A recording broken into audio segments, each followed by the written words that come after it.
Hello दोस्तों, नमस्कार। Santoshi IAS में आप सभी का एक बार फिर स्वागत है। चलते हैं, हम क्वेश्चन करते हैं। प्रीवियस ईयर लेकर ही हम क्वेश्चन करते हैं। जो प्रीवियस ईयर में पूछा गया है उसी से रिलेटेड हम डिटेल में उन क्वेश्चन को पढ़ते हैं। जैसे ये वाला क्वेश्चन आपको दिखा है कि कालक्रम के अनुसार व्यवस्थित कीजिए। अब इनको जो ये क्रोनोलॉजिकल आपका है, ये हम डिटेल में पढ़ेंगे। अभी तो आपको 4 ही दिया गया है, लेकिन आप हो सकता है इससे आगे भी दे दिया जाए। ठीक है, तो कि अब मतलब और भी शासक दे दिया जाए उत्तर मुगल काल में। तो ये से क्या होता है, अगर आप जो क्वेश्चन प्रीवियस ईयर में पूछा गया है उसको अगर डिटेल में पढ़ लेते हैं तो उन्हीं के आसपास भी क्वेश्चन आपका बनने वाला है। ठीक है, तो चलते हैं, हम शुरू करते हैं बिना किसी देरी के। जिनको अच्छा लगेगा प्लीज लाइक शेयर सब्सक्राइब कर देंगे। तो पहला क्वेश्चन हम देखते हैं क्या कर रहा है।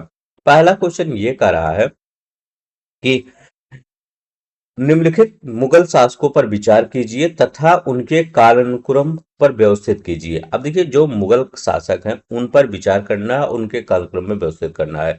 देखिए, यहाँ पर मुगल शासकों में जो उत्तर मुगल काल के शासक हैं इन्हीं के बारे में ज्यादा क्वेश्चन आपके पेपर में बन जाता है। ठीक है, आपको जैसे शिवाजी का जो काल था, मतलब ये मराठा साम्राज्य था, वहां पर जितने से शासक हुए थे उनसे हमेशा एक बार क्वेश्चन बन जाता है। इस बार पीसीएस प्री में बना था। और मुगल शासक जो उत्तर मुगल शासक थे इनसे क्वेश्चन बन जाता है। तो ये दोनों आप जो क्रोनोलॉजी है इसको ज्यादा मतलब पूरी तरह से याद कर लीजिएगा, क्योंकि यहां से हर बार क्वेश्चन आता है, चाहे आप मराठा साम्राज्य हो चाहे उत्तर मुगल काल हो। तो चलते हैं, हम देखते हैं यहाँ पर पहला कौन आया था। तो बहादुर शाह प्रथम आया था। पहले कौन आया था? बहादुर शाह प्रथम। ये पहला मुगल शासक था औरंगजेब के बाद। ठीक है, औरंगजेब के बाद हम कह रहे हैं, औरंगजेब के बाद पहला था। तो ये कब से कब इसका टाइम पीरियड था? तो 1707 से लेकर 1712 तक इसका टाइम पीरियड था। ठीक है, तो ये हो गया आपका। दूसरा आपका कौन सा हो जाता है? दूसरा आपका हो जाता है जहांदार शाह। ठीक है, तो ये 1707 से 1712 तक। दूसरा आता है जहांदार शाह। तो जहांदार शाह, तो जहांदार शाह ये इसका टाइम पीरियड कब कब था? 1712 से लेकर 1713 तक। ये एक ही साल तक ये था। ठीक है, तो बहादुर शाह प्रथम 1707 से 1712, जहांदार शाह 1712 से 1713, याद कीजिए। इसके बाद तीसरा क्या कौन शासक आया था? तीसरा आया था फारूक सियार, जो बहुत प्रसिद्ध था। तो ये याद रखिएगा, फारूक सियार इसी ने क्या किया था? 1717 में फरमान देकर अंग्रेजों को 3000 रुपए वार्षिक कर के बदले बंगाल में अतिरिक्त चुंगी कर दिए जाने की, मतलब अतिरिक्त चुंगी कर दिए और व्यापार करने का अधिकार दे दिया। ठीक है, छूट दे दिया, मतलब चुंगी कर से। अब यहाँ पर क्या था? बहादुर शाह प्रथम, जहांदार शाह, तीसरा है फारूक सियार। तो ये फारूक सियार, तो ये कौन सा था? ये तीसरा था फारूक सियार। ये इसका पीरियड कब से कब था? तो 1713 से लेकर 1719 तक इसका टाइम पीरियड था।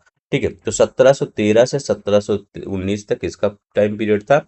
चौथे नंबर पे कौन था? अब देखिए, यहाँ पर थोड़ा सा आप कंफ्यूजन होंगे, क्योंकि चौथे नंबर वाला बहुत ही रेयर केस में पूछा जाता है। लेकिन याद रख लीजिए, क्योंकि 3 महीने में 2 आए थे। इसके बाद आपका 4, 5 और छठे छठे नंबर पे आपका मोहम्मद शाह आता है। मोहम्मद शाह, ये कौन से आता है? छठे नंबर पे। ये कब से कब था? 1719 से लेकर 1719 से 1748 तक ये था। सबसे ज्यादा लंबे समय तक था ये। तो मोहम्मद शाह 1719 से 1748। अब देखिए, 4 और 5 में बीच में आए थे दो, लेकिन इनके बारे में नहीं पूछा जाता। लेकिन लिख दीजिए, हो सकता है बहुत टफ अगर पेपर बनाए तो पूछ ले। रफी उद दरजत, याद रखेगा, रफी उद दरजत, दरजत ये आया था 1719 में। 2-3 महीने के लिए था रफी उद दरजत। ये 3 महीने के लिए शासक बना था 1719 में। ठीक है, 1719 में। एक इसके बाद कौन आया था? शाहजहां सेकंड। शाहजहां सेकंड, तो शाहजहां सेकंड कौन था? ये आया, ये भी 3 महीने के लिए था 1719 में, ये भी आया था। इसके बाद मोहम्मद शाह 1719 से 48 तक, ये आपको याद करना है। बीच में ये दोनों अगर नहीं याद करेंगे तो चलेगा, लेकिन बहादुर शाह प्रथम, जहांदार, फारूक सियार, मोहम्मद शाह। 7वें नंबर पे कौन आएगा? 7वें नंबर पे अहमद शाह आएगा। ये 48 से 54 के बीच में था। अहमद शाह, अहमद शाह। तो ये कब से कब था? अहमद शाह, ये 48 से लिखा है ना, तो ये 1748 से लेकर ये कब से था? 1754 तक। ठीक है, तो ये 1748 से 54 तक था। अब देखिए 7 हो गया। 8वें नंबर पे अगर हम देखते हैं कौन था, तो 8वें नंबर पे आलमगीर द्वितीय था। कौन था? आलमगीर द्वितीय। आलमगीर द्वितीय। ठीक है, आलमगीर जो द्वितीय था ये कब से था? 1754 से लेकर 1700 ये 59 तक था, मतलब ज्यादा समय नहीं था, 1759 ही था। ठीक है, ये याद रख लेंगे। तो अहमद शाह याद रखिएगा, और कौन है? आलमगीर द्वितीय। इसके बाद 9 नंबर पे कौन सा आ जाता है? तो शाहजहां तृतीय आता है। तो शाहजहां तृतीय ये उसी समय था, ये भी 2-3 महीने था। देखिए शाहजहां फर्स्ट और शाहजहां सेकंड बहुत कम समय के लिए थे, उतना इंपॉर्टेंट नहीं है।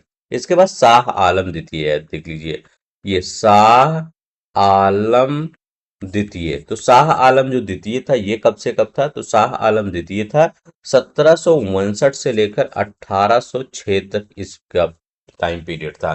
ठीक है, तो 1759 से 1806 तक किसका था? शाह आलम द्वितीय था। इसके बाद 9वें नंबर पे हो गया ये। ठीक, 9 नंबर हो गया।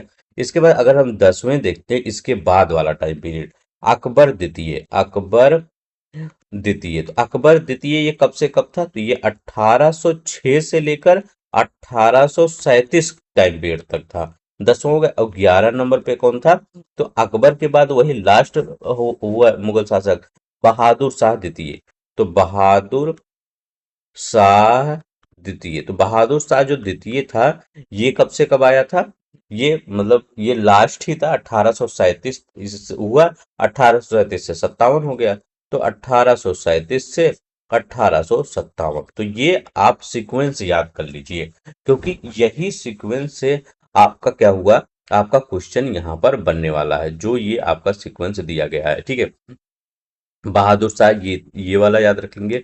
अब देखिए यहाँ पर हर एक चीजें क्या होगा, जब आप याद कर लेंगे तो कहीं से भी क्वेश्चन अगर पूछे तो आप दे देंगे। देखिए दो ही चीज मैं कह रहा हूँ इंपॉर्टेंट है, मराठा का पूरा जो आपका काल क्रम अनुसार है, क्रोनोलॉजिकल है, वो ऑर्डर वो याद कर लीजिए। और जो उत्तर मुगल काल के हैं वो याद कर लीजिए, क्योंकि आप प्रीवियस ईयर देखेंगे, प्रीवियस ईयर में क्वेश्चन बना। देखिए बहुत चीजें आपको नहीं पढ़ना, देखिए बहुत चीजें पढ़ते जाते हैं। प्रीवियस ईयर देखिए क्या पूछा गया, वही आपको उसी से रिलेटेड डाटा पढ़िए। हाँ, डिटेल में पढ़िए उसको, मैं ये कहना चाह रहा हूँ। तो एक बार मैं फिर से बताता हूँ। बहादुर शाह प्रथम 1707 से 1712 ईस्वी के बीच में आया था। इसके बाद जहांदार शाह 1712 से 1713 के बीच में। बहादुर शाह के बाद जहांदार आ गया। ठीक है, ये भी 1712 से 13 के बीच में ही रहा। इसके बाद तीसरे नंबर पे आपका फर्रुख सियार आ गया। तो फर्रुख सियार कब से था? 1713 से 1719 तक था। बीच में दो आए थे, रफी उद दर्जत और शाहजहां द्वितीय। तो रफी उद दर्जत और शाहजहां द्वितीय आप बीच 1719 के बीच में ही थे, तो उसको पढ़िए। लेकिन अगर बीच में दे दिया हो सकता है टफ बनाने के लिए, तो ये देख लीजिएगा, उतना इंपॉर्टेंट नहीं है। अगर पढ़ना चाहिए पढ़ लीजिए, नहीं तो पढ़ना चाहिए रहने दीजिए। अब देखिए यहाँ पर क्या है, फारूक सियार के बाद मोहम्मद शाह। मोहम्मद शाह 1719 से 48, बहुत इंपॉर्टेंट है, बार बार पूछा जाता है यहाँ से। मोहम्मद शाह कब? देखिए यहाँ मोहम्मद शाह आया है ना, तो मोहम्मद शाह 1719 से 48 के बीच में ये था। अहमद शाह का 48 से 1754 के बीच में अहमद शाह था। तो याद रखिएगा 1754 से 1759 के बीच में अहमद शाह था। तो अब इसके बाद शाह आलम द्वितीय कब था? शाह आलम द्वितीय, ये वो आलमगीर द्वितीय 1754 से 59 हो गया। शाह आलम द्वितीय कब हुआ? 1759 से 1806 हो गया। तो शाह आलम द्वितीय 1759 से 1806। इसके बाद इन दोनों लोग को जानते हैं, ये राजा राम मोहन राय वाले के समय में, और बहादुर शाह जो लास्ट वाला, बहादुर शाह जो द्वितीय था, जफर था, वो लास्ट। तो आप ये इन दोनों को नहीं याद करना आपको। अकबर के बाद आप बहादुर शाह, ये तो याद ही हो जाएगा। आपको यहां से ज्यादा इंपॉर्टेंट है, छठे से इधर ही 3 याद कर लीजिए, 4 इधर याद कर लीजिए, 3 इधर याद कर लीजिए, 4 इधर 3 इधर 2 ही, ऐसे ऐसे याद करेंगे तो याद हो जाएगा। ये 1719 से 48, अहमद शाह 48 से 54 हो गया, आलमगीर द्वितीय 54 से 59 हो गया, शाह आलम द्वितीय अब ये 59 से 1806 हो गया। तो ये यही 4 इधर, 3 इधर और 2 इधर, ऐसे ही बना के याद करेंगे, पूरा याद हो जाएगा। बस अब आपको इससे, अब देखिए यहां पर कर लीजिए कौन सा क्वेश्चन सही होगा। तो पहले कौन सा आया, पहले बहादुर शाह प्रथम, इसमें दिया है बहादुर शाह, तो ये देखिए बहादुर शाह यहाँ पर दिया है तीसरा, तो तीसरा पहले हो जाएगा। तीसरा के बाद कौन सा आ जाएगा, बहादुर शाह के बाद जहांदार, तो तीसरे के बाद दूसरा आ जाएगा, तो पहला ये दूसरा ये। इसके बाद कौन सा आ जाएगा, लिखा गया फर्रुख सियार, तो जहांदार के बाद तीसरा फर्रुख सियार आ जाएगा, तीसरा हो गया। फर्रुख सियार के बाद कौन सा आ जाएगा, मोहम्मद शाह, लिखा गया है मोहम्मद शाह, यहाँ मोहम्मद शाह हो जाएगा चौथा। तो बस अब यहाँ पर कौन सा आपका सही होगा, तीसरा दूसरा, तीसरा हो गया, दूसरा हो गया, फिर फर्रुख सियार हो गया, पहला हो गया, और ये लास्ट में मोहम्मद शाह, ये चौथा हो गया। तो नंबर ए वाला आपका ऑप्शन सही हो जाएगा। ठीक है, तो ये याद रख लेंगे, जो जैसा आपका मतलब जो अभी आंसर कहे ऐसे ही लगाइए, अगर आपको याद रहेगा तो पूरी तरह से लगा देंगे। ठीक है, तो इसी तरह आपको डिटेल में पढ़ना है, ये नहीं कि चारों यही ऑप्शन करके आगे बढ़ गए। और ये सब अगर कभी पूछ लिया, मान लो ये सब नहीं पूछ, ये वाला आपसे पूछ लिया, तब क्या होगा। इसीलिए हर चीज को डिटेल में पढ़िए ताकि वो टॉपिक आपको तैयार हो जाए। ठीक है, एक बार नोट कर लीजिएगा, एक बार देख लीजिएगा। चलते हैं हम नेक्स्ट, देखते हैं क्या कह रहा है। नेक्स्ट क्वेश्चन ये कह रहा है, कह रहे विटामिन के बारे में आपको बताना है। अब यहाँ पर देख रहे हैं, जो यहाँ पर आप पहले पूरी विटामिन पढ़िए, पहले मैं पूरी आपको विटामिन पढ़ाऊंगा, कौन से क्या होता है, फिर आपको ये क्वेश्चन करना है। तो पहले हम करते हैं विटामिन ए की बात करते हैं। अगर हम विटामिन ए की बात करते हैं, तो विटामिन ए का पूरा नाम, अन्य नाम क्या होता है, जैसे वैज्ञानिक नाम जो होता है, तो विटामिन ए का वैज्ञानिक नाम होता है रेटिनाल। याद रखेंगे, रेटिनाल इसका क्या होता है, वैज्ञानिक नाम होता है। आप कहेंगे जो इसका पूछा जाता है, इससे रोग कौन सा होता है, इससे रोग कौन सा होता है, रतौंधी रोग होता है विटामिन ए से। तो विटामिन ए से कौन सा रोग होता है, तो विटामिन ए से कौन सा रोग होता है, रतौंधी रोग होता है, ये याद रख लेंगे। अब आता है बी कॉम्प्लेक्स वाले जो विटामिन होते हैं, बी कॉम्प्लेक्स वाले विटामिन बी वन की बात करते हैं। तो विटामिन बी वन को क्या कहते हैं, विटामिन बी को, बी वन को थायमीन बोला जाता है, विटामिन बी को थायमीन बोला जाता है। और इससे रोग कौन सा होता है, इससे रोग होता है बेरी बेरी रोग होता है, ये याद रख लेंगे, इससे रोग बेरी बेरी होता है। अब देखिए विटामिन बी टू क्या होता है, vitamin B, vitamin B two को क्या बोला जाता है, तो विटामिन बी टू को राइबोफ्लेविन बोला जाता है। क्या बोला जाता है, राइबोफ्लेविन बोला जाता है। ठीक है, विटामिन बी को राइबोफ्लेविन बोला जाता है। अब इससे जो रोग होता है वो बहुत इंपॉर्टेंट है, यूपीपीसीएस 2021 में पूछा गया था, विटामिन बी टू से कौन सा रोग होता है। यूपीपीसीएस 2021 में यही पूछा था, तो ये कौन सा रोग होता है, वहां रोग दिया था, रोग कौन सा, किलोसिस रोग होता है। तो किलोसिस ये रोग होता है किससे, विटामिन बी टू से किलोसिस रोग होता है। याद रख लेंगे कौन सा रोग होता है विटामिन बी से, किलोसिस रोग होता है। तो रेटिनाल ए होता है रतौंधी। आप याद रखिएगा, शरीर में सबसे इंपॉर्टेंट चीज क्या होती है, आंख होती है, आंख ए नंबर पे होना चाहिए, और रतौंधी भी उसी से होती है, तो ऐसे याद कर लीजिए। ठीक है, बी वन क्या होता है, थाइमीन बेरी बेरी, तो याद रखेंगे यहाँ बी वन लिखा गया है, मतलब एक बी बेरी बेरी, एक वन लिखा गया बेरी बेरी। तो बी टू क्या होगा, राइबोफ्लेविन किलोसिस होता है। ये यूपीपीसीएस 2021 में ये क्वेश्चन पूछा है कि विटामिन बी टू से कौन सा रोग होता है। इसके बाद विटामिन बी थ्री होता है, विटामिन बी थ्री को क्या बोला जाता है, इसका जो साइंटिफिक नाम क्या होता है, नियासिन होता है, नियासिन। तो याद रखेंगे नियासिन इसको बोला जाता है। अब देखिए नियासिन, इसको निकोटिक अम्ल का भी कहते हैं, इससे रोग बहुत ज्यादा पूछा जाता है, पेलेग्रा रोग होता है। ठीक है, तो इससे कौन सा रोग होता है, पेलेग्रा रोग होता है, ये याद रख लेंगे, कौन सा, पेलेग्रा रोग होता है। विटामिन बी थ्री हो गया, अब बी फोर नहीं होता है, विटामिन बी फाइव होता है। तो मैं यहां लिख देता हूं। ठीक है, तो vitamin B five, vitamin B five को क्या बोला जाता है, तो विटामिन बी फाइव को पेंटाथोनिक एसिड बोला जाता है। कौन सा, पेंटाथोनिक एसिड, पेंटाथोनिक एसिड। ठीक है, ऐसे क्या होगा, आपका क्या होगा, पूरा रिवीजन हो जाएगा।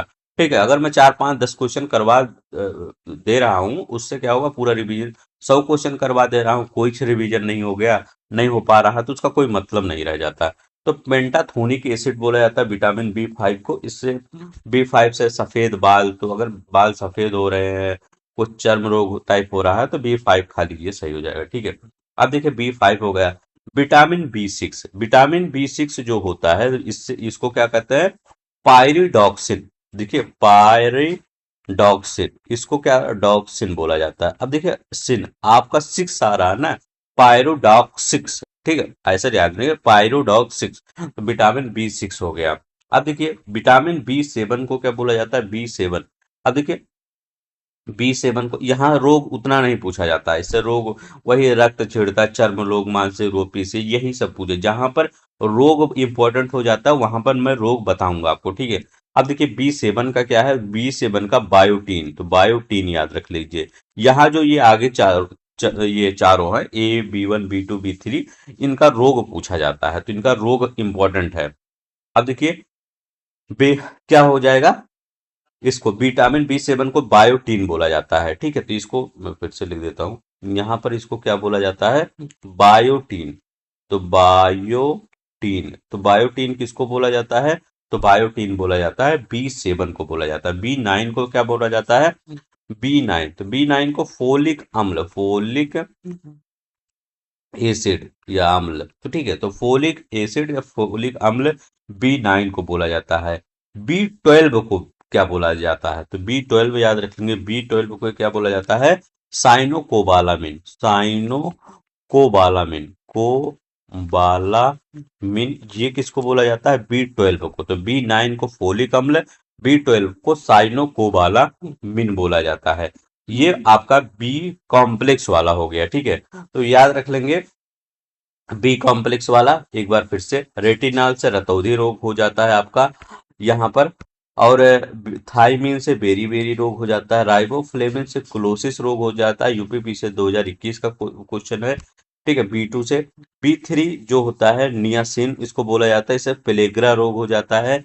बी 5 क्या होता है, पेंटाथोनिक एसिड हो जाता है, इसका नाम बहुत इंपॉर्टेंट है, पूछा जाता है। बी 6 पायरोडॉक्सिन होता है, बी 7 बायोटीन होता है, बी 9 फोलिक अम्ल होता है, और बी 12 क्या होता है, साइनोकोबालामिन। अब देखिए ये तो आपका हो गया यहाँ पर।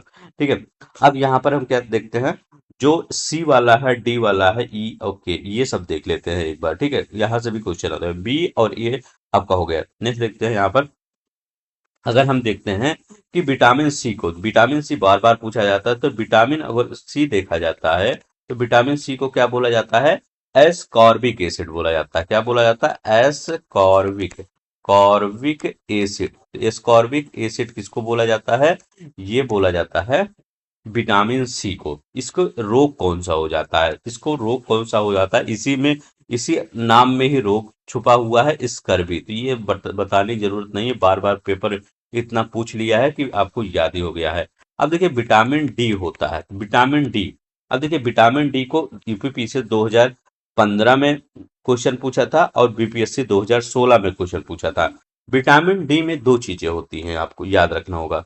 जो विटामिन डी होती है, इसमें D2 होता है और D3 है। पहले तो विटामिन डी के बारे में याद रखिएगा, इसको क्या कहते हैं, कल्सीफेरॉल कहते हैं, कल्सीफेरॉल कहते हैं। तो कल्सीफेरॉल किसको बोला जाता है, तो विटामिन डी को क्या बोला जाता है, कल्सीफेरॉल बोला जाता है। अब इसी में विटामिन डी में दो चीजें आ जाती है, एक आ जाता है D2 और एक आ जाता है D3।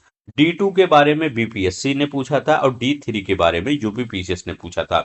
यहाँ पूछा गया था D3 का पूरा, D2 का पूरा नाम क्या होता है, तो आर्गो कैल्सिफ्लॉर, याद रखिएगा, आर्गो कैल्सिफेरॉल, ये बोला जाता है किसको, विटामिन डी को आर्गो कैल्सिफेरॉल बोला जाता है। और विटामिन D3 को क्या बोला जाता है, कोले कैल्सिफेरॉल, याद रखेंगे, कोले कैल्सी। आप प्रीवियस ईयर यूपीपीसीएस का उठा के देखेंगे, कोले कैल्सिफेरॉल, ये किसका होता है, यहाँ पर जो आपका ये है कोले कैल्सिफेरॉल, ये पीसीएस 2015 में आपका क्वेश्चन आया है। और ये क्वेश्चन कहाँ पे आया है, ये क्वेश्चन आया है आपका बीपीएससी 2016 में है। ठीक है, तो बीपीएससी 2016 में ये क्वेश्चन आया है कि D2 का नाम क्या है, आर्गो कैल्सिफेरॉल है, D3 का कोलेकैल्सिफेरॉल है। दोनों में कंफ्यूज मत होइएगा।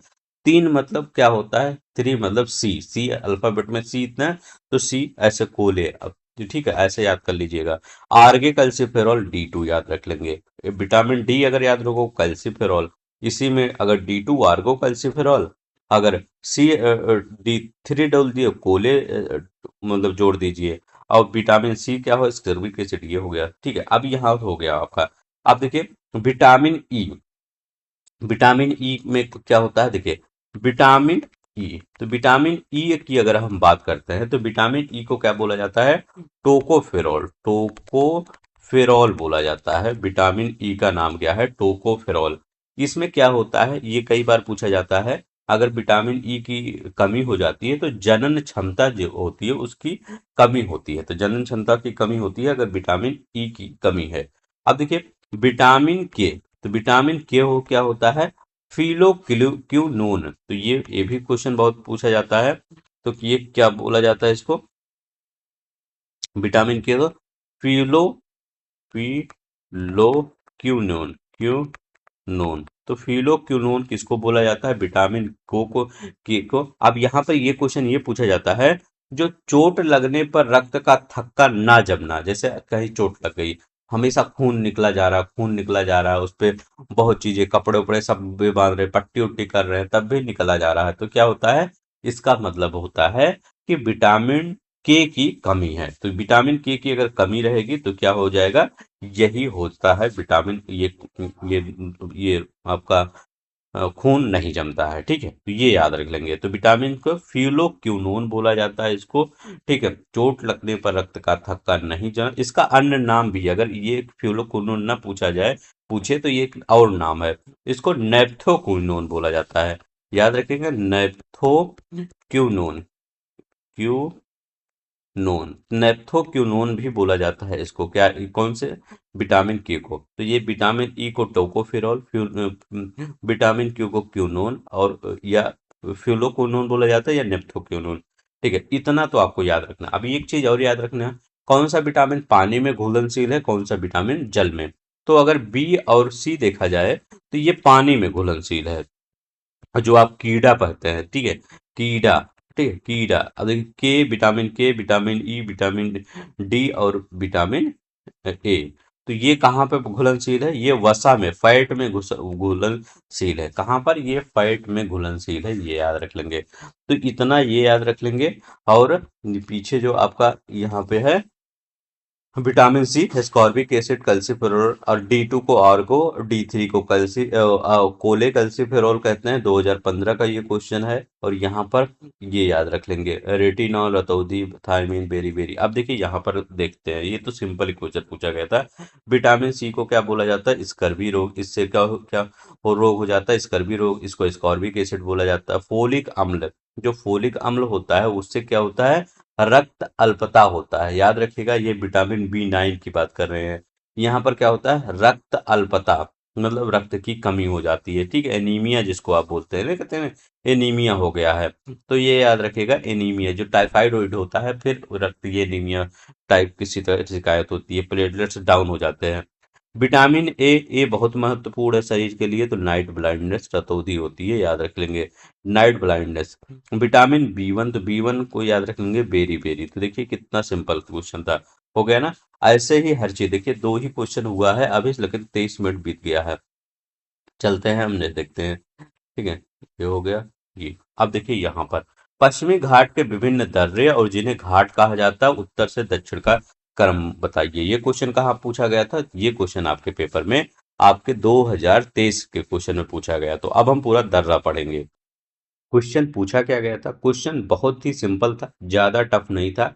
पूछा गया था कि ये जो थाल घाट है, भोर घाट है, पाल घाट है, उनको आप सीक्वेंस से लगाइए।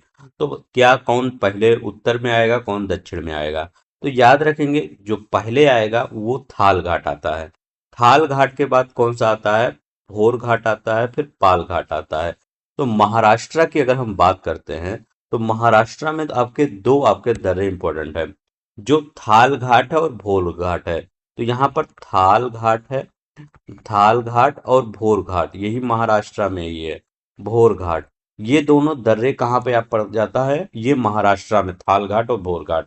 इसके बाद आपका कौन सा है यहाँ पर, केरला में आपका पाल घाट। तो पाल घाट है, ये कहाँ पर पाया जाता है, ये केरला में। देखिए बहुत से जैसे पी से नाम केरला में बहुत ज्यादा है, जैसे पलान, ऐसे मतलब दक्षिण वाले साइड में आप जाएंगे तो यहाँ पर पी से ज्यादा नाम पड़ता है। पिनरई विजयम जैसे वहाँ के मुख्यमंत्री हैं, उनका भी नाम ये से, तो पी से ऐसे याद कर लीजिए। तो पाल घाट हमेशा नीचे ही दर्शाइएगा, और नीचे पाल घाट हमेशा दर्शाइएगा, ऊपर क्या है थाल घाट दर्शाइएगा, उसके नीचे क्या है भोर घाट, याद रख लेंगे भोर घाट। अब ये ना कंफ्यूजन हो जाइएगा भोर ऊपर रहेगा, क्योंकि जैसे ही सीक्वेंस में आपको याद भी रहेगा, लेकिन सीक्वेंस में अगर वो बता देता है कि कौन सा पहले होगा कौन सा बाद में होगा, तो थाल घाट जो दर्रा है ये ऊपर रहेगा। पाल घाट तो पूछे, पाल घाट तो आप तो बता ही देंगे, ठीक है। तो ये भोर घाट नीचे रहेगा, ठीक है। भोर घाट कहाँ रहेगा, ये नीचे रहेगा, ठीक है। भोर घाट नीचे रहेगा, थाल घाट ऊपर रहेगा। थाल, भोर और पाल, तो याद रखिएगा टी, टी, भोर, वी, पी, टीवीपी, ठीक है। तो टीबी याद रख लेंगे, अगर टीबी याद रख लेंगे आप, तभी आपका कंफ्यूजन दूर हो जाएगा। जब दर्रा आ जाए तो टीबी याद रख लेंगे। अब देखिए यहाँ पर हम कुछ दर्रे देखते हैं, ठीक है। उन दर्रों को हम देख लेंगे कि किस प्रकार से वो जो दर्रे हैं वो हमारे भारत में पाए जाते हैं। जैसे हम खारदुल्लंग लद्दाख की अगर हम बात करते हैं, तो लद्दाख में अगर हम बात करते हैं तो लद्दाख में कौन कौन से दर्रे होते हैं, तो लद्दाख में याद रख लेंगे खारदुल्लुंगा दर्रा होता है। खारदुल्लुंगा, मैं नाम लिख देता, खारदुंगला दर्रा, ठीक है। तो ये दर्रा कहाँ पे पाया जाता है, ये लद्दाख में पाया जाता है। तो एक जो पास होता है लद्दाख में काराकोरम, कौन सा पास है, काराकोरम, कहाँ पाया जाता है, तो काराकोरम कहाँ पाया जाता है, ये भी आपका लद्दाख में पाया जाता है। अब देखिए यहीं पर एक दर्रा है जोजिला पास, ठीक है। जोजिला पास कहाँ पर है, तो ये आपका लद्दाख में है। जोजिला, तो जोजिला कहाँ पर है, लद्दाख में। एक और कौन सा है, चांगला, याद रखेंगे चांगला। चांगला दर्रा कहाँ पर है, तो ये भी आपका लद्दाख में है।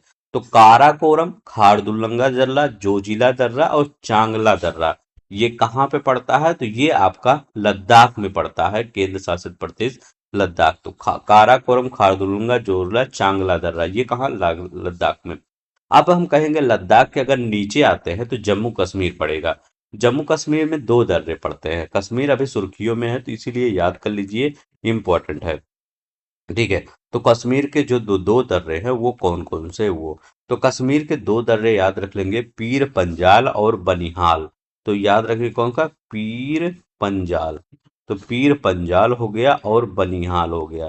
देखिए हाल कौन अच्छा कर देता है, हमारे सैनिक जो होते हैं वो बड़े बड़े आतंकियों का हाल बेहाल कर देते हैं। तो ऐसे याद रखिए जम्मू कश्मीर में यही सब चलता, मतलब हमेशा वहां पर टेररिस्ट अटैक होता रहता है। अभी जैसे हुआ टेररिस्ट अटैक, वैसे तो वो कौन सही करेगा, हमारे देश के जवान ये सही करेंगे। तो पीर पंजाल और बनिहाल, यहाँ चांगला है, काराकोरम है, खारदुल्लंगा है, जोजिला है, ठीक है ये। अब उसके नीचे कौन क्या आता है, हिमाचल प्रदेश आता है। तो हिमाचल प्रदेश में अगर हम दर्रे की बात करते हैं, तो हिमाचल प्रदेश में कौन कौन से दर्रे आपको पढ़ना होगा, सिप किला दर्रा, ठीक है। तो ये तो पता ही होगा, सिप किला, सिप की ला माने अगर पीछे ला लिखा रहे तो उसका मतलब दर्रा होता है, ठीक है। सिप किला का मतलब, इसके बाद का रोहतांग दर्रा, रोहतांग दर्रा कहाँ पे पढ़ेंगे आप, रोहतांग दर्रा यहीं पे पढ़ेंगे। रोहतांग के दर्रा के बाद कौन सा है, बाड़ा लाचा। तो बाड़ा लाचा दर्रा कहाँ पे पढ़ेंगे, तो बाड़ा और लाचा दर्रा यहीं पे पढ़ेंगे ये, ठीक है। इसके बाद यांगची दीवान, यांगची, यांगची दीवान, दीवान का दर्रा कहाँ पढ़ेंगे, यांगची दीवान दर्रा कहाँ पढ़ेंगे, ये यहीं पढ़ेंगे। भाभा दर्रा याद रख लेंगे, कौन सा, ये सब अभी हिमाचल प्रदेश का बता रहे हैं, भाभा दर्रा। भाभा दर्रा कहाँ पे पड़ता है, तो भाभा दर्रा आपका भाभा, तो भाभा दर्रा यहीं पे आपका ये हिमाचल प्रदेश में पड़ेगा। पारंगला, पारंगला ये याद रखेंगे, पारंगला। तो पारंग, एक मिनट, ठीक है, पारंगला। तो पारंगला दर्रा जो पड़ता है ये कहाँ पे पड़ता है, पारंगला दर्रा यहीं पे पड़ता है, पारंगला दर्रा। मणि रंग, ठीक है, मणि रंग, मणि रंग, तो ये मणि रंग दर्रा कहाँ पे पड़ेगा, तो मणि रंग दर्रा भी यहीं पड़ेगा। तो आपको याद एक बार फिर से, सिपकिला दर्रा याद ही होगा, रोहतांग दर्रा हिमाचल प्रदेश में पड़ता है, याद ही होगा। ठीक है, मणि रंग दर्रा ये याद करिए, जो जो टफ हो उनको याद ज्यादा करने की कोशिश किया करिए, ठीक है, ताकि क्या है याद हो जाए। मणि रंग दर्रा हो गया, बाड़ा लाचा दर्रा ये तो याद ही होगा, ठीक है। पांगची दीवान हो गया, याद रखियो वो यांगची यांगची दीवान हो गया, यांगची दीवान दर्रा कहाँ पे है, तो यांगची दीवान दर्रा आपका मणिपुर में है, ठीक है। पारंगला पारंगला दर्रा मणिपुर में, भाभा दर्रा कहाँ मणिपुर में है, तो सॉरी, ये पारंगला दर्रा कहाँ हिमाचल प्रदेश में, भाभा कहाँ यहीं पे हिमाचल प्रदेश में, मणिरंग कहाँ पर है हिमाचल, मणिरंग तो मणिपुर याद आ रहा था, ठीक है। तो हिमाचल प्रदेश में ये इतने दर्रे अगर आप पढ़ लेंगे, पढ़ना क्या है आपको, मणिरंग पढ़ना है, यांगची दीवान पढ़ना है, और पारंगला दर्रा पढ़ना है, और भाभा दर्रा पढ़ना है, यही चार दर्रे पढ़ना है। रोहतांग दर्रा पता ही होगा, सिपकिला दर्रा पता होगा, बाड़ा लाचा दर्रा पता होगा। अब जब सिंपल आएगा तो सभी कर लेंगे, इसमें आप करेंगे तो बहुत ज्यादा वो नहीं होगा। अगर ये मणिरंग पारंग भाभा और यांगची ये करेंगे तो ज्यादा सही रहेगा, ठीक है। तो अब हम यहाँ पर हिमाचल प्रदेश हो गया, अब उत्तराखंड के हम दर्रे हम देख लेते हैं। अगर हम उत्तराखंड के दर्रे देखते हैं तो उत्तराखंड में कौन कौन से ये दर्रे यहाँ पर हैं, तो उत्तराखंड में एक दर्रा याद रख लेंगे, मूलिंगला, उत्तराखंड के हम दर्रे बता रहे हैं, तो उत्तराखंड के दर्रे कौन है, मूलिंग, ठीक है। तो मूलिंग, मूलिंग ला दर्रा ये कहाँ पर है, उत्तराखंड में। उत्तराखंड में एक दर्रा याद रखेंगे, माना दर्रा और नीति, माना और नीति दोनों एक ही साथ पढ़ा पढ़ा करिए, ठीक है। कोई नीति बना रहे हैं तो उसको मानेंगे कि नहीं, ऐसे याद करिए, माना नीति। एक दर्रा याद रखेंगे, कौन सा, लिपू लेक, लिपू लेक बहुत लोग कंफ्यूज होते हैं कि ये हिमाचल प्रदेश में है कि उत्तराखंड में है, ठीक है। तो याद रखेंगे लिपू लेक उत्तराखंड में। कैसे याद करेंगे, मानते, जैसे कोई चीज अगर आप मान गए हैं, ठीक है, माना मतलब कोई चीज मान गए हैं, तो उसको लेख उस जो मानेंगे, क्या मानेंगे, नीति को, किसी नीति को अगर मैं कोई नीति बता रहा हूं तो आप मानेंगे उस नीति को, तो क्या होगा, उस पर लेख लिखेंगे, आप कहेंगे कैसा है, ठीक है। तो ये हो गया। अब एक उत्तराखंड में कौन सा है आपका, कुंगरी, कुंगरी, कुंगरी दर्रा याद रखेंगे, कौन सा, कुंगरी दर्रा कहाँ पर है, उत्तराखंड में। कुंगरी भिंगरी इसको बोला जाता है, भिंगरी, कुंगरी भिंगरी कहाँ पर, ये क्वेश्चन पूछा गया है आपके पेपर में, कुंगरी भिंगरी कहाँ है। अब देखिए, जैसे माना पढ़े हैं वैसे नामा भी पढ़िए, नामा दर्रा कहाँ पे है, नामा दर्रा कहाँ पे है, उत्तराखंड में है नामा दर्रा।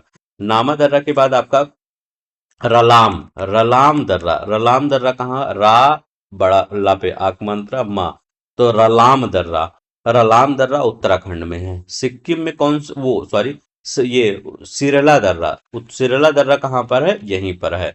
तो सिरला दर्रा, ये सिरला, सिरला दर्रा, तो सिरला दर्रा कहाँ है, उत्तराखंड में। तो इतना अगर दर्रा याद कर लेते हैं उत्तराखंड का तो याद हो जाएगा। कौन सा दर्रा याद रखेंगे यहाँ पर, रलाम दर्रा, रलाम दर्रा बहुत इंपॉर्टेंट है, ये सलाम नहीं पढ़िएगा, रलाम पढ़िएगा, ठीक है, फिर से लिख देता हूँ, ठीक है। यहाँ पर रलाम, लाम, रलाम दर्रा कहाँ पे है, तो ये उत्तराखंड में। कुंगरी भिंगरी उत्तराखंड का है। मुंगिला दर्रा कहाँ पे, उत्तराखंड में। मानेंगे किसी नीति को फिर उसको लेख लिख देंगे, नीति को मानेंगे, किसी नीति को लेख लेंगे। माना से नामा दर्रा है और सिरला दर्रा है। बस इतना आप उत्तराखंड के बारे में याद रखेंगे। अब इसके बाद हम यहाँ पर देखते हैं, उत्तराखंड के बाद आपका सिक्किम में आ जाता है, तो सिक्किम में जो दर्रे हैं उसको हम देख लेते हैं। सिक्किम में कौन कौन से दर्रे हैं, दो दर्रे इंपॉर्टेंट है, नाथुला दर्रा और जेलेब दर्रा, ठीक है। तो नाथुला दर्रा, नाथुला और जेलेब, ठीक है, तो ये कहाँ पे पड़ता है, तो नाथुला और जेलेब दर्रा कहाँ पड़ेगा, जिससे सिक्किम में पड़ेगा। अब देखिए अरुणाचल प्रदेश में कौन सा दर्रा पड़ जाता है, अरुणाचल प्रदेश में देखते हैं हम कौन सा दर्रा, एक सेला दर्रा है, सेला, सेला दर्रा है। आपका बॉमडिला है, याद रखेंगे, बॉमडी, बॉम, बॉम डीला, बॉमडिला जो दर्रा है ये कहाँ पे पड़ता है, ये अरुणाचल प्रदेश में। यांग याप, यांग याप, यांग याप, या से एक नाम और पढ़ा था हमने, कौन सा, यांगजी दर्रा, यांगजी हिमाचल प्रदेश में। यांग याप कहाँ पड़ता है, ये अरुणाचल प्रदेश में। और एक बहुत इंपॉर्टेंट है दीफू दर्रा, ठीक है, तो दीफू दर्रा कहाँ पे पड़ता है, ये आपका अरुणाचल प्रदेश में, दीफू दर्रा। अब देखते हैं यहाँ पर तो हो गया। अब देखिए मणिपुर में, तो मणिपुर में अगर हम देखते हैं तो मणिपुर में कौन सा दर्रा पड़ता है, तो मणिपुर में अगर हम बात करते हैं तो मणिपुर में आपका टूजू दर्रा याद रखेंगे। टूजू दर्रा ये कहाँ पे पड़ता है, मणिपुर में। कहाँ पे, टूजू दर्रा। थाल घाट, भोर घाट, पाल घाट तीनों बताएंगे, केरला में पड़ता है। ठीक है, बस इतना दर्रा आप याद कर लेंगे, इससे ज्यादा दर्रे मुझे नहीं लगता पूछिएगा। ठीक है, जो टफ टफ था वो भी बता दिया, सिंपल था वो भी बता दिए।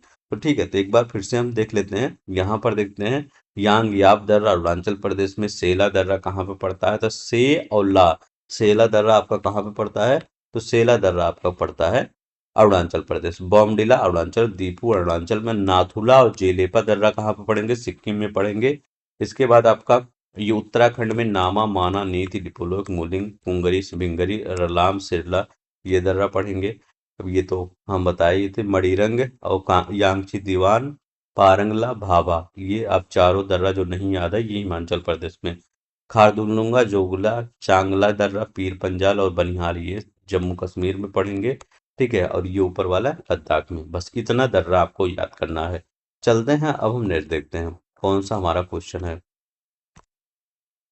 अब देखिए, बिजली संयंत्र और दिया गया है, कोयला आधारित बिजली संयंत्र दिया गया है, और राज्य कहाँ पर अवस्थित है ये बताना है।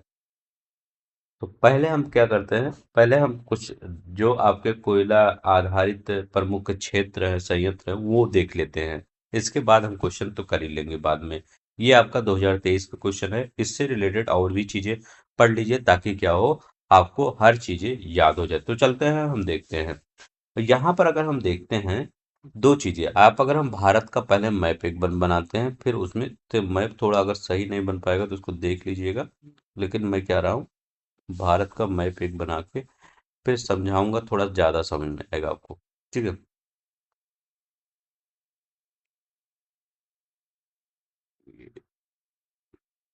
अरुणाचल प्रदेश, ये आपका त्रिपुरा, ये आपका, अब ये आपका बांग्लादेश बेकार है तो बेकार इसी जैसे बन जा रहा है, इसको देख लीजिए। ठीक है, चलिए, मतलब यहाँ इतना समझ जाइएगा कि भारत का मैप ही है। अब देखते हैं यहाँ पर क्या है, अब हम देखेंगे। यहाँ पर पहले हम देखते हैं, यही देख लेते हैं।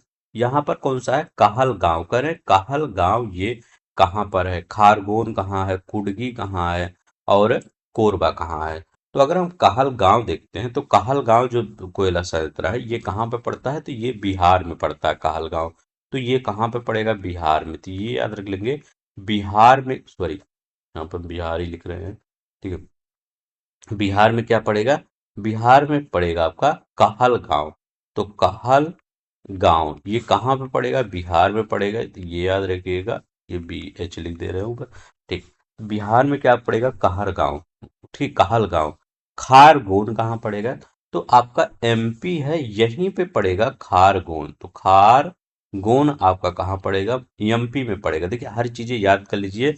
अभी यहाँ पर ये मिलाने के दिया है, वहां पर पता चला वन लाइनर दे दिया, स्टेटमेंट दे दिया है कि खरगोन यहाँ पर आपका मध्य प्रदेश में पड़ता है, या गलत स्टेटमेंट दे दिया खरगोन आपका छत्तीसगढ़ में पड़ता है, तो फिर आपका गलत हो जाएगा वहां पर।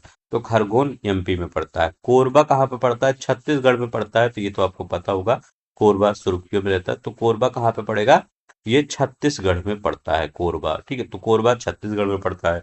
कुडगी कहाँ पे पड़ता है, तो कुडगी आपका कर्नाटक में पड़ता है। तो कुडगी, तो कुडगी कहाँ पड़ता है, कर्नाटक में ये कुडगी पड़ता है। तो इतना तो चारों तो आपको याद ही रखना है जो पेपर में आया हुआ था।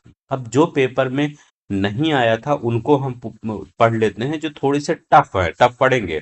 ठीक है, हम तलचर पढ़ते हैं। तो तलचर कहाँ पे पड़ता है, तो तलचर आपका उड़ीसा में पड़ता है। तो याद रखेंगे तलचर, तो तलचर कहाँ पे पड़ेगा, ये उड़ीसा में पड़ेगा। यहीं पर आपका क्या है, ये तलचर कहाँ पर है, उड़ीसा में पड़ेगा। तलचर के बाद आप याद रख लेंगे विश्रामपुर, तो विश्रामपुर भी इधर ही पड़ेगा। ठीक है, तो विश्रामपुर क्या है, विश्रामपुर, तो विश्रामपुर, तो विश्रामपुर कहाँ पे पड़ेगा, उड़ीसा में ये भी पड़ेगा। सर ये विश्रामपुर उड़ीसा में नहीं पड़ेगा, ये छत्तीसगढ़ में पड़ेगा। ठीक है, छत्तीसगढ़ नोट लिखिएगा। ठीक है, कंफ्यूज हो रहा था। ठीक है, तो यहाँ पर छत्तीसगढ़ में क्या पड़ेगा, विश्रामपुर। तलचर कहाँ पड़ेगा, तो तलचर आपका उड़ीसा में पड़ेगा। अब देखिए ये विश्रामपुर हो गया। एक सोहागपुर याद रख लेंगे, क्या है? सोहागपुर। तो एमपी में पड़ता है सोहागपुर कोयला क्षेत्र। ठीक है, तो याद रख लेंगे सोहागपुर कोयला क्षेत्र कहाँ पे पड़ता है? ये एमपी में पड़ता है। ठीक है, तो अभी हमने क्या पढ़ा है? कोरबा छत्तीसगढ़ में, छत्तीसगढ़ में विश्रामपुर है, तलचर उड़ीसा में, कहलगांव बिहार में, खारगोन आपका एमपी में है, सोहागपुर आपका एमपी में है, कुडगी कर्नाटक में है, ये याद रखेंगे। राजमहल झारखंड में है, पता ही है राजमहल की पहाड़ियां। रानीगंज पता है, रानीगंज कहाँ पर है? पश्चिम बंगाल में है, वो भी आपको पता है। झिलमिली कहाँ पड़ता है? तो इसी छत्तीसगढ़ में क्या पड़ता है? झिलमिली। तो झिलमिली याद रख लेंगे, कोयला खादान कहाँ पर है? झिलमिली। जो टफ है वो मैं बता रहा हूँ, ठीक है। झिलमिली। तो झिलमिली कहाँ पर है? ये छत्तीसगढ़ में पड़ता है, ये याद रख लेंगे कहाँ पर? छत्तीसगढ़ में झिलमिली पड़ता है। ये भी छत्तीसगढ़ में पड़ता है और ये उड़ीसा में पड़ता है। ठीक है, तो ये याद रख लेंगे। अब देखिए रामपुर हिमगीर कहाँ पड़ता है? तो ये कोयला खदान है रामपुर हिमगीर। ये भी आपका उड़ीसा में ही पड़ता है। तो रामपुर, रामपुर हिमगीर। ठीक है, तो ये कहाँ पे पड़ता है? रामपुर हिमगीर। ये देखिए हिम से मत समझिएगा, ये कोयला खदान क्षेत्र है रामपुर हिमगीर। ठीक है, कहाँ पे पड़ता है? ये उड़ीसा में पड़ता है। ये आईएएस में क्वेश्चन पूछा था। रंगित घाटी कहाँ है? तो रंगित घाटी कहाँ पर है? ये सिक्किम में है रंगित घाटी। तो रंगित घाटी कहाँ पे आपका पड़ेगा? सिक्किम में। तो यहाँ लिख दे रंगित घाटी। ठीक है, जो बता रहा हूँ बहुत ही इंपॉर्टेंट चीज सभी है। ठीक है, रंगित घाटी कहाँ है? सिक्किम में है। अब बरोरा कहाँ है? बरोरा तो महाराष्ट्र है यहाँ पर। महाराष्ट्र, यहाँ महाराष्ट्र लिखता है, बरोरा है। ठीक है, बरोरा। तो बरोरा कहाँ पे पड़ता है? महाराष्ट्र में पड़ता है। ललमटिया कहाँ पे है? तो ललमटिया यहाँ झारखंड लिख देता हूँ, यहाँ पर ललमटिया लिख देता हूँ, ललमटिया। अब देखिए राजमहल वाल भी यहाँ पड़ता है, लेकिन राजमहल वाल आपको पता चल जाएगा, उसमें ज्यादा बताने की जरूरत नहीं है। तंदूर, तंदूर रोटी खाए हैं? तेलंगाना। तो याद रखेंगे तेलंगाना में क्या पड़ता है? तंदूर। अब देखिए तेलंगाना से एक और याद रखिएगा, तंदूर तो यहाँ पे पड़ता है कोयला क्षेत्र। तंदूर एक सिंगरेनी है। सिंगरौली जो है वो उत्तर प्रदेश मध्य प्रदेश के बॉर्डर पर पड़ता है। कभी कभी वहाँ ऑप्शन में मध्य प्रदेश देता है सिंगरौली, कभी कभी उत्तर प्रदेश देता है, तो जो भी आपको रहेगा वो कर दीजिएगा। लेकिन सिंगरेनी इसका नाम अलग है, सिंगरेनी। सिंगरेनी ये कहाँ पे पड़ता है? तो सिंगरेनी जो है ये आपका तेलंगाना में पड़ता है, ये याद रख लेंगे। सिंगरेनी कहाँ पर है?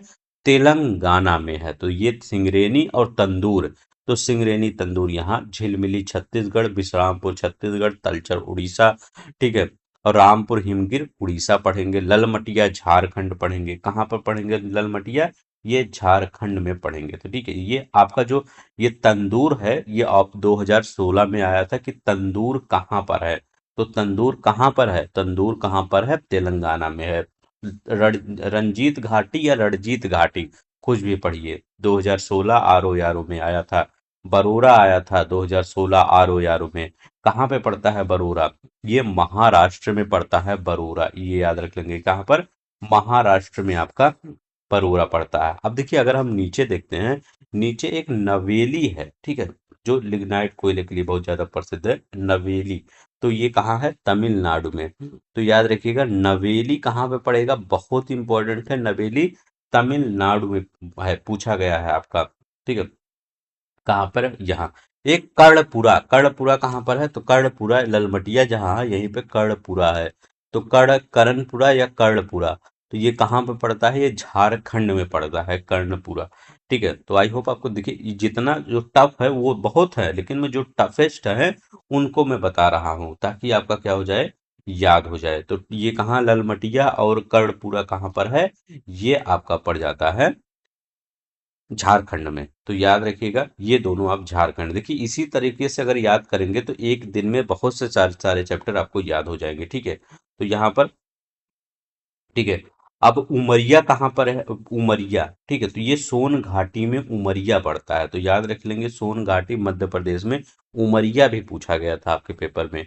ठीक है, तो उमरिया कहाँ पर है? मध्य प्रदेश में। तो उमरिया सोन घाटी में पड़ता है कोयला क्षेत्र। ये कहाँ पर है? मध्य प्रदेश में है उमरिया। ठीक है, सोन घाटी में है। कभी घाटी पूछेगा नहीं तो वो राज्य पूछ लेगा कि कहाँ पर है, तो ये याद रख लेंगे।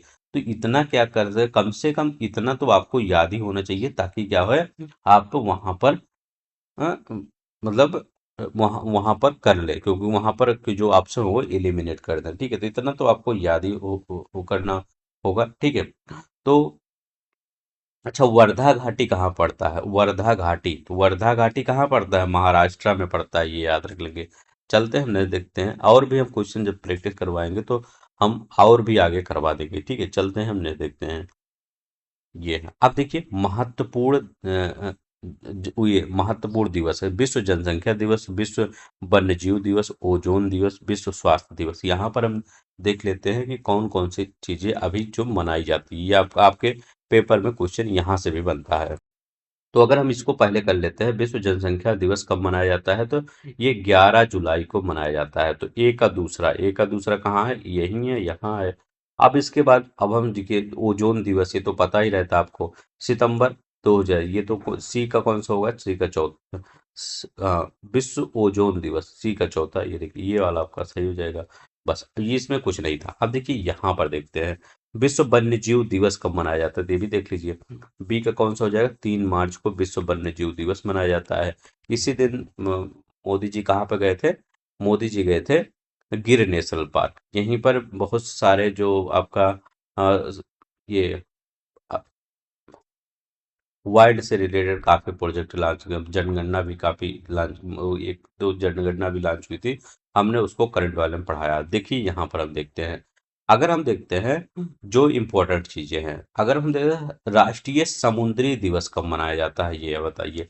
तो राष्ट्रीय समुद्री दिवस 5 अप्रैल को मनाया जाता है। क्या? राष्ट्रीय समुद्री दिवस 5 अप्रैल को। ठीक है, राष्ट्रीय समुद्री दिवस। ठीक है, समुद्री, तो 10-15 हम बता देते हैं जो बहुत इंपॉर्टेंट है, पेपर में पूछता है। ठीक है, और जो टफ है उनको बता रहा हूँ। ठीक है, तो ये याद रखिएगा, राष्ट्रीय समुद्री दिवस कब मनाया जाता है? तो 5 अप्रैल को मनाया जाता है, ये याद रख लेंगे।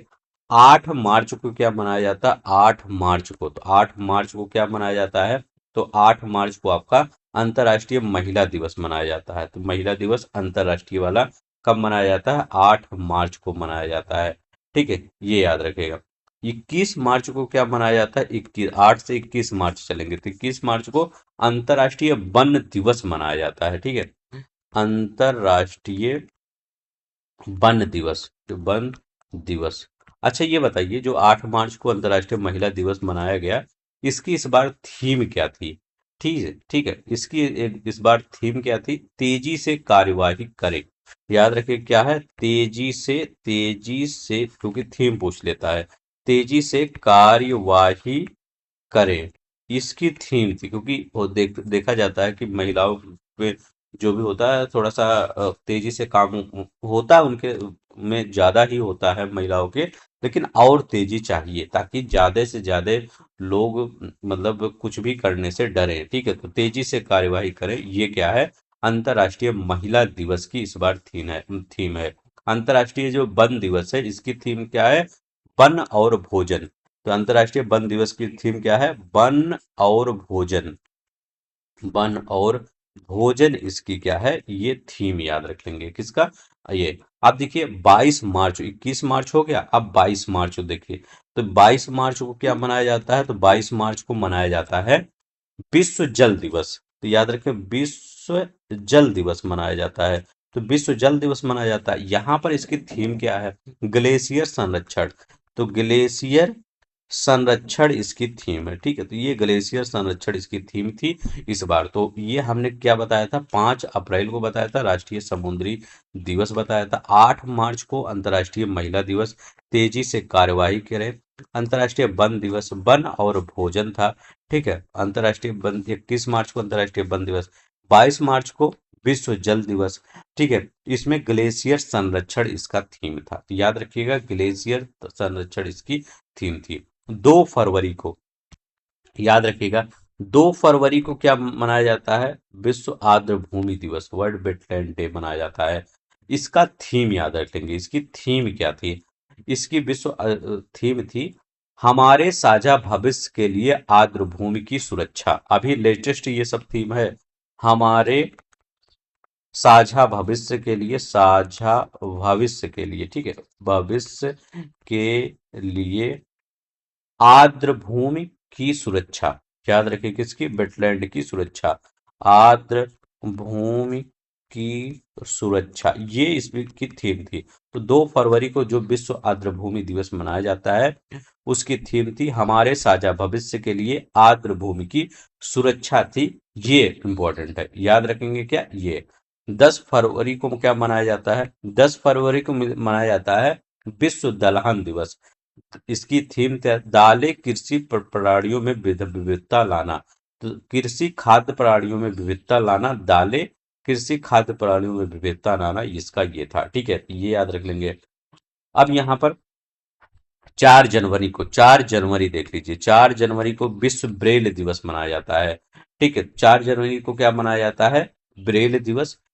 10 जनवरी को क्या मनाया जाता है, हिंदी दिवस मनाया जाता है। 10 जनवरी को हिंदी दिवस, इसकी थीम थी हिंदी एकता और सांस्कृतिक गौरव की वैश्विक आवाज, इसकी ये थीम थी, ठीक है। 25 जनवरी को जो सुशासन दिवस, 25 दिसंबर को क्या मनाया जाता है, सुशासन दिवस। इसकी थीम थी प्रशासन गांव की ओर, याद रखिएगा सुशासन दिवस 25 दिसंबर को मनाया जाता है, सुशासन गांव की ओर इसकी थीम थी। तो एक बार मैं आपको एक कल क्लास ला दूंगा जिसमें सभी कुछ हम कुछ ट्रिक उरिक से बता देंगे, ठीक है। तो चलते हैं, हम आगे देखते हैं। अब देखिए, क्वाथ शब्द का तद्भव क्या है, तो ये बताइए क्वाथ शब्द का तद्भव। क्वाथ माने क्या होता है, क्वाथ माने होता है, क्वाथ का क्या होता है तद्भव, काढ़ा होता है। याद रखिएगा क्वाथ का तद्भव क्या होता है, काढ़ा होता है। अब देखिए यहाँ पर ये तद्भव दिया गया है, ये काढ़ा, और कांच क्या ये दिया है, कांच लिखा गया ना। तो कांच क्या है, तो ये कांच आपका, ये कांच लिखा गया, ये तत्सम है। अगर ये वाला बिंदी जहां हो जाता है वो तद्भव हो जाता है, लेकिन यहाँ कांच लिखा गया है। अब इसका अगर तद्भव बनाना हो तो जो आप बार बार पढ़ते हैं कांच, यही आपका तद्भव बन जाता है। तो ये क्या होता है, ये तद्भव आपका हो गया, ठीक है। कांच तद्भव है, कांच ये क्या है, ये तत्सम है, ठीक है, ये याद रख लेंगे। अब यहाँ पर देखिए काठ लिखा गया है, तो काठ का तत्सम क्या हो जाएगा, जहां खट्टी सा आ जाता है वहां पर तत्सम हो जाता है। तो क्या हो जाता है, ये काष्ठ है। काष्ठ क्या होता है, ये इसका क्या होता है, तत्व, ये काष्ठ का अरसठ है। काष्ठ क्या है, ये तत्सम है, तत्सम ये है आपका, ये याद रखेंगे। ये काष्ठ ये काष्ठ क्या है, तत्सम है। और काठ क्या है, ये तत् ये तत्सम है, काठ क्या है, तद्भव है, तो ये याद रख लेंगे। तो क्वाथ का क्या है, तद्भव को काढ़ा था। कांच का तद्भव कांच होता है। काठ का क्या होता है, काठ का काष्ठ होता है। अब देखिए ये काष्ठ, ये तत्सम है, ये कांटा लिखा गया है। कांटा, कांटा को क्या बोला जाता है तत्सम में, कांटा को कंटक बोला जाता है, कंटक। कंटक अगर पढ़े हैं तो कंटक क्या होता है, कांटा होता है। तो कांटा को ऐसे लिखा जाता है, कांटा, ऐसे कांटा। अब देखिए बिंदी आपकी चंद्र बिंदी आ गई, तो इसका मतलब ये तद्भव हो गया।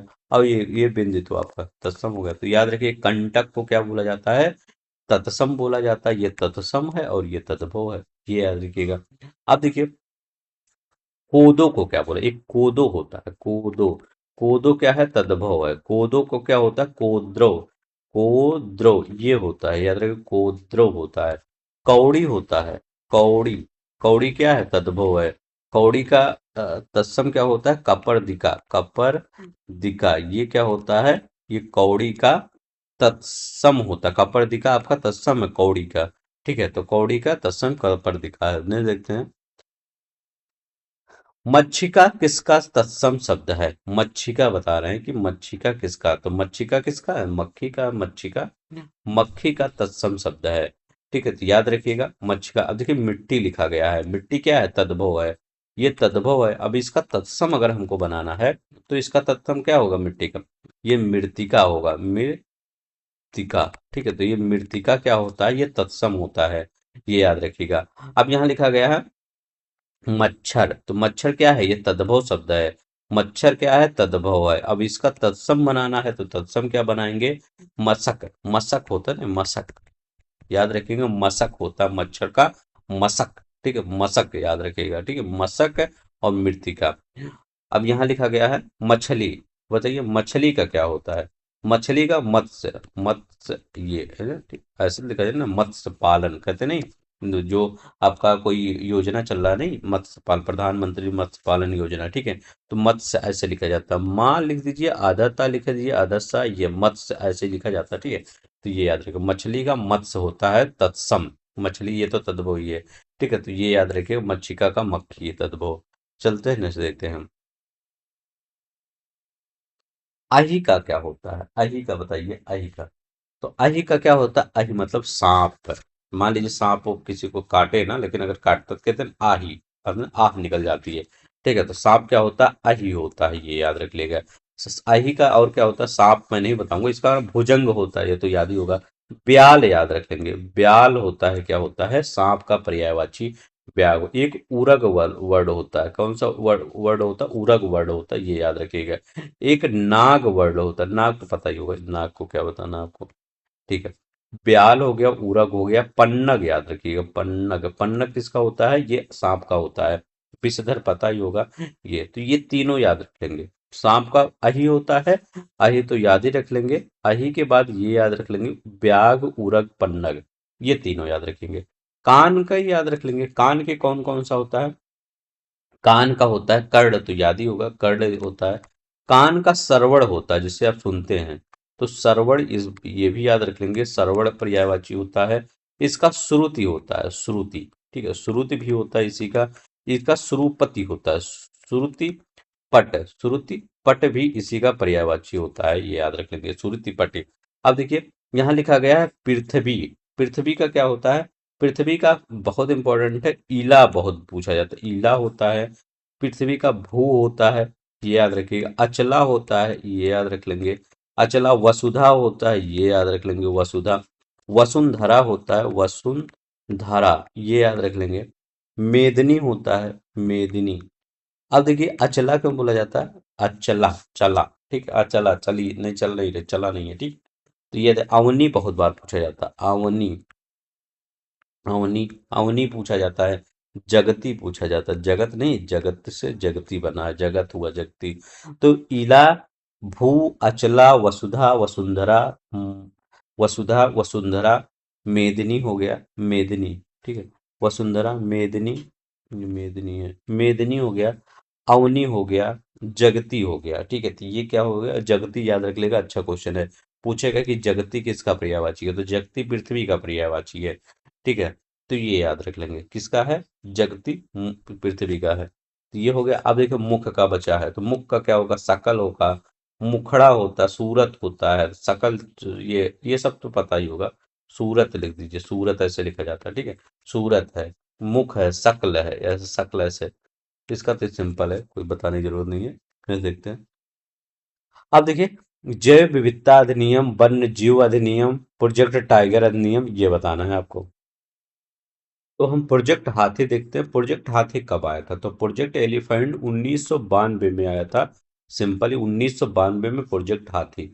जैव विविधता अधिनियम कब आया था, biological diversity act, biological diversity act 2002 में आया था, तो 2002 में आया था। वाइल्ड लाइफ प्रोटेक्शन एक्ट कब आया था, तो वाइल्ड लाइफ प्रोटेक्शन एक्ट 1972 में आया था, ये याद रख लेंगे। प्रोजेक्ट टाइगर कब आया था, तो 1973 में प्रोजेक्ट टाइगर आया था। तो यहाँ पर कौन सा आपका ऑप्शन सही हो जाएगा, तो मतलब क्या कह रहे हैं कि कौन सा क्रम अनुसार बताइए कौन सा सही है। तो यहाँ पर पहले कौन सा आया है, तो पहले सबसे पहले कौन सा आया है, पहले आया है वन्य जीव संरक्षण अधिनियम 1972, तो तीन पहले आया है। तीन के बाद कौन सा आया है, चार आया है, तो तीन के बाद ये चार आया है। चार के इसके बाद एक आया है, फिर लास्ट में दो आया है, तो ये वाला आपका सही हो जाएगा। तो ये याद रख लेंगे, जैव विविधता अधिनियम 2002, वन्य जीव संरक्षण वाइल्ड लाइफ प्रोटेक्शन 72, टाइगर 73 और एलिफेंट 92 में आया है, ठीक है। तो इतना आपको ये याद रखना होगा। अब यहाँ पर देखते हैं, करें अफ्रीका के विक्टोरिया झील के संदर्भ में निम्नलिखित कथनों में कौन सा कथन सही है। यह झील चार देशों से घिरी हुई है, यह अफ्रीका के भ्रंश घाटी में स्थित है। पहला यह करें, यह झील चार देशों से घिरी हुई है। अब करें, यह झील चार देशों से घिरी हुई है, तो जो आपका विक्टोरिया है तीन देशों से घिरी हुई है। तो याद रख लेंगे, जो विक्टोरिया झील है ये तीन देशों से घिरी हुई है। अब यहाँ पर आप देख सकते हैं, यहाँ पर मैं अगर जूम करने की कोशिश करता हूँ, एक मिनट, ये जूम नहीं देखिए यहाँ पर, यहाँ अगर लेक विक्टोरिया है तो लेक विक्टोरिया के ऊपर कौन सा देश है, ये ऊपर दिख रहा होगा, युगांडा दिख रहा होगा, आप जूम कर लीजिएगा, ये युगांडा दिख रहा है। इसके इस साइड पे देख रहे होंगे, ये केन्या दिख रहा होगा। युगांडा हो गया, केन्या हो गया। अब इसके नीचे आप देखेंगे तो इसके नीचे आपको तंजानिया मिलेगा, तो यहाँ पर तंजानिया मिलेगा। तो यही तो तीनों चारों देश हो गए, ऊपर युगांडा हो गया, इधर केन्या हो गया, इधर तंजानिया हो गया। तो इसके आगे कौन है, कोई नहीं। तो ये भ्रंश घाटी में स्थित है, ये तो सही है आपका। लेकिन ये तीन देश चार देशों से नहीं, ये तीन देशों से घुरा हुआ, पहला वाला गलत हो गया। यह अफ्रीका की भ्रंश घाटी में स्थित है, तो हाँ, यह अफ्रीका की भ्रंश घाटी में स्थित है। तो यहाँ पर कौन सा सही हो जाएगा, केवल दो वाला आपका सही हो जाएगा। कौन सा, केवल दो वाला आपका सही हो जाएगा, ये याद रख लेंगे, ठीक है। तो अब यहाँ पर हम क्या देखते हैं, यहाँ पर हम देखते हैं कुछ झीलें देख लेते हैं, जो टफ झीलें हैं उनको देख लेते हैं, ठीक है। अब मैं कहूंगा कि उमरिया झील कहाँ पर स्थित है, ठीक है। यहाँ पर एक हम पेपर लेते हैं ताकि आपको आसानी से बता सकें कि उमरिया झील कहाँ पर है। तो अगर आपसे पूछे कि उमरिया झील कहाँ पर है, तो उमरिया झील कहाँ पे आपको पड़ता है, तो उमरिया झील आपका पड़ता है ये ईरान में, ठीक है। तो ईरान में पड़ता उर्मिया झील इसको बोला जाता है, उमरिया नहीं, उर्मिया झील, ठीक है। लिखता हूँ, वैसे ही नाम है, उर्मिया। तो उर्मिया झील कहाँ पे पड़ता है, तो ये ईरान में पड़ता है, ये याद रख लेंगे, जो टफ है वही बता रहा हूँ, ठीक है। कहाँ पर, ईरान में पड़ता है। अगर मैं कहूँ वो रेड लैगून कहाँ पड़ता है, रेड लैगून, तो रेड लैगून कहाँ पे पड़ेगा, तो रेड लैगून बोल्विया में पड़ेगा। बोल्विया में आपका रेड लैगून झील पड़ेगा, ठीक है। बोल्विया में कौन सा, रेड लैगून पड़ेगा। अगर मैं कहूँ लेक बलखास, लेक बलखास कहाँ पे पूछा गया था, आरओ यारो 2021 में क्वेश्चन आया था कि लेक बलखास कहाँ है। तो लेक बलखास कहाँ है, लेक बलखास, ठीक है, बलखास। तो लेक बलखास कहाँ पर है, तो ये आपका कजाकिस्तान में पड़ता है, कजाकिस्तान में लेक बल, तो रेड लेगून बोल्विया में, उर्मिया, उमरिया याद रखिएगा ईरान में पड़ता है, लेक बलखास ये कजाकिस्तान में पड़ जाता है। साइमा कहाँ पड़ता है और बेरनन लेक कहाँ पड़ता है, तो साइमा कहाँ पे पड़ता है, तो साइमा आपका फिनलैंड में पड़ता है। तो अगर ये साइमा लेक आ जाए कभी कि साइमा लेक बताइए, तो ये कहाँ पर, ऊपर एकदम जाएंगे तो फिनलैंड में, मैप देखेंगे फिनलैंड में ये पड़ेगा साइमा, ठीक है। तो साइमा कहाँ पड़ेगा, तो यहाँ पड़ेगा, ठीक है। अब देखिए टीटी काका झील कौन है, टीटी काका जो सबसे हाइट के ऊपर स्थित है, टीटी काका, टीटी काका। तो टीटी काका झील कहाँ पे पड़ता है, तो टीटी काका झील आपका पड़ जाता है ये पेरू और बोल्विया की सीमा पर। तो पेरू और बोल्विया, तो पेरू एंड बोल्विया की सीमा पर क्या पड़ता है, टीटी काका झील, ठीक है। फाइव फ्लावर झील कहाँ पड़ता है, तो फाइव फ्लावर झील आपका चाइना में पड़ता है, फाइव फ्लावर झील याद रखिएगा, फाइव फ्लावर झील चाइना में पड़ता है, ठीक है। अब देखिए अगर हम अफ्रीका के पॉइंट ऑफ व्यू से देखते हैं कि अफ्रीका में कौन सा झील है, एक आपका अफ्रीका में झील पड़ता है लेक अल्बर्ट है, ये युगांडा और कांगो जो लोकतांत्रिक गणराज्य है वहीं पर पड़ता है। कौन सा लेक, लेक अल्बर्ट पड़ता है, तो यहीं पे आपका पड़ता है lake Albert, lake Albert, Albert ये कहाँ पे पड़ता है, तो ये लेक अल्बर्ट युगांडा और कांगो लोकतांत्रिक गणराज्य की सीमा पर, ठीक है। तो युगांडा जिसकी बॉर्डर शेयर करते हैं, और कांगो लोकतांत्रिक गणराज्य, कांगो लोकतांत्रिक गणराज्य। लेक मलावी कहाँ पड़ता है, तो लेक मलावी याद रख लेंगे, लेक मलावी, मलावी मोजाम्बिक और तंजानिया की सीमा पर पड़ता है। तो कहाँ पर, लेक मलावी, मलावी पूछ सकता है आपका, ये तो अभी विक्टोरिया पूछा है, मलावी पूछ सकता है। तो मलावी कहाँ है, लेक मलावी। तो ये किस किस देश से घिरा हुआ है, मलावी से घिरा हुआ है, ठीक है, मोजाम्बिक से ये देखिए लेक मलावी यहाँ दिख रहा होगा, आप छोटा सा देख रहे होंगे यहाँ पर, यहाँ देखिए मोजाम्बिक दिख रहा होगा, ठीक है। तो ये अब बीच में यहाँ पर आपका क्या है, इधर मिटाते हैं हम, यहाँ पर दिख रहा होगा आपको ये लेक मोजाम्बिक, ठीक है। तो ये मोजाम्बिक है, मलावी ऊपर हरा वाला जो आपको दिख रहा होगा, ये हरा वाला, ये हरा वाला, तो हरा वाला क्या है, ये ग्रीन वाला आपको दिख रहा होगा, ये मलावी है। और इधर वाला क्या है, तंजानिया। तो मलावी यही है।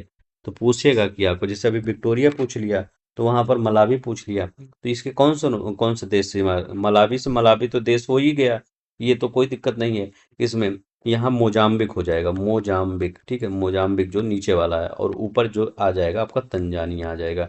ठीक है, तंजानिया ऐसा कोई देश जो विक्टोरिया झील और मलावी झील से, दोनों से साझा शेयर करता है, तो उसका मजा ही मजा है। किसका? तंजानिया का, क्योंकि इसको ऊपर भी एक झील है, उसके नीचे भी एक झील है, तो पानी की कोई कमी नहीं रहेगी। तो लेक विक्टोरिया और लेक क्या है, मलावी, ये तंजानिया की सीमा के साथ है। तो ये अब पूछेगा तीन कितने देश साझा करते हैं, तीन देश साझा करते हैं, ये याद रखिएगा। लेक अल्बर्ट में दो देश थे, लेक अल्बर्ट में युगांडा कांगो लोकतांत्रिक गणराज्य दो देश थे, मलावी में तीन देश हैं। लेक तंगानिका, जो लेक तंगानिका है, ये देखिए तंगानिका, लेक तंगानिका है, यहाँ पर ये विश्व की सबसे लंबी ताजे पानी की झील है। ये अगर पूछे विश्व की सबसे लंबी ताजे पानी की झील कौन सी है, तो लेक तंगानिका है। तो ये याद रखिएगा, लेक तंगानिका। लेक ताना कहाँ पड़ता है, तो लेक ताना कहाँ पड़ता है, इथोपिया में पड़ता है, यहीं पे है, दिया नहीं गया, लेक ताना यहाँ पड़ता है। तो ताना कहाँ पड़ता है, इथोपिया में लेक ताना पड़ता है। लेक चाड कहाँ है, तो चाड नाइजर, नाइजीरिया, चाड और कैमरून, याद रखिएगा, नाइजीरिया, नाइजर, चाड और कौन है, कैमरून, यही बीच में आपका ये पड़ जाता है लेक चाड। तो चाड में कौन कौन सी कितनी कंट्री हैं, तो ये याद रख लेंगे, चाड में कितनी कंट्री हैं। ठीक है, तो एक बार बता देता हूँ, चाड में कितनी कंट्री हैं, लेक चाड में, ताकि आपको याद रहे। ठीक है, अब यहाँ करें लेक चाड, तो लेक चाड की बात करते हैं, तो यहाँ पर चार मतलब देश हैं। कौन कौन से ये देश हैं, तो एक देश याद रखिएगा, नाइजर याद रख लेंगे, नाइजर याद रख लेंगे। नाइजर के बाद एक नाइजीरिया याद रखेंगे, नाइजीरिया। ठीक है, तो नाइजर, नाइजीरिया, नाइजीरिया के बाद चाड याद रख लेंगे, और कैमरून याद रख लेंगे, कैमरून, कैमरून। ये जो चारों देश है, कैमरून, चाड, नाइजीरिया और नाइजर, ये लेक चाड से क्या करते हैं, बाउंड्री शेयर करते हैं। ठीक है, लेक चाड से कौन कौन कितने देश हैं, आप कैसे याद करेंगे कितने देश, अगर आपसे पेपर में पूछ ले चाड, तो चार से चार याद रख लेंगे, चार से चार देश बाउंड्री शेयर करते हैं, कैमरून, नाइजर, नाइजीरिया, चाड। ठीक है, तो बस इतना ही याद रख लेंगे। मैं ऐसे ही, जैसे देखिए अभी ज्यादा 10 क्वेश्चन हुआ होगा, लेकिन यहाँ पर हमने हर एक टॉपिक से आपको क्या किया है, क्वेश्चन रख दिया है, ताकि क्या है कि आपको उस टॉपिक से अगर कोई, देखिए 3-4 टॉपिक आपका तैयार हो गया, जैसे मुगल उत्तर मुगल काल तैयार हो गया, पासेस तैयार हो गया आपका, आपका झीलें तैयार हो गया, और एक दो टॉपिक था वो सब भी तैयार हो गया। तो क्या हो गया, इससे क्या होगा, आपका तैयार होता जाएगा, विटामिन जो पढ़ाए थे, विटामिन पूरा तैयार हो गया। तो कई टॉपिक इसी क्वेश्चन से, और ये सब प्रीवियस ईयर के क्वेश्चन ही है, जो आपको सब क्वेश्चन दिखते हैं, ये प्रीवियस ईयर के क्वेश्चन है। यहीं से आप देखिए, विक्टोरिया अब नहीं पूछेगा, विक्टोरिया के बगल में जो लेक तंगानिका चार्ट है, ये सब पूछ लेगा। ठीक है, तो हर चीज आपको पता होना चाहिए। तो आज के लिए बस इतना ही, अगर अच्छा लगेगा तो लाइक शेयर सब्सक्राइब कर दीजिएगा। जय हिंद, जय भारत।